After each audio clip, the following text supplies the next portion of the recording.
հաշվի առնելով, թե ովքեր էին ստորագրել հիմնականում այդ թղթի տակ, ես կարող եմ ասեմ, որ նրանք թույլ օղակներն էին եկեղեցում եւ մեխանիկորեն ինձ համար բացարձակ զարմանալի չէ, որ ասենք Կջոյանը, Վազգեն Միրզախանյանը, Աբրահամ Մկրտչյանը, ասենք Քարամյանը, Գևորգ եպիսկոպոս Սարոյանը, ասենք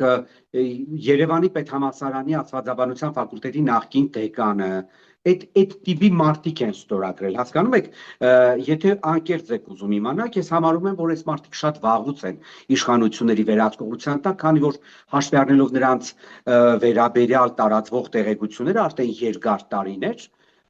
ինձ համար զարմանալի չէ, որ Նիկոլի աշխատավոճին բնորոշ ձևաչափով գործող իշխանությունները այս անձանց շատ վաղուց վերցրել են իրենց վերահսկողության տակ եւ այս մարդիկ շատ վաղուց ԱԱԾ-ի միջոցով շանտաժի են ենթարկվում։ Ես օրինակ ուզում եմ պատկերացնել, էլի, տեսակ, ասենք Նավասարդ արքեպիսկոպոս Կջոյան գնաց է նստել էր Նիկոլի դիմաց, մարդ, ում վերաբերյալ ենթադրաբար Նիկոլը ամենաշատ ուրեմն քննադատական եւ վատ հոդվածներն է գրել եկեղեցու վերաբերյալ։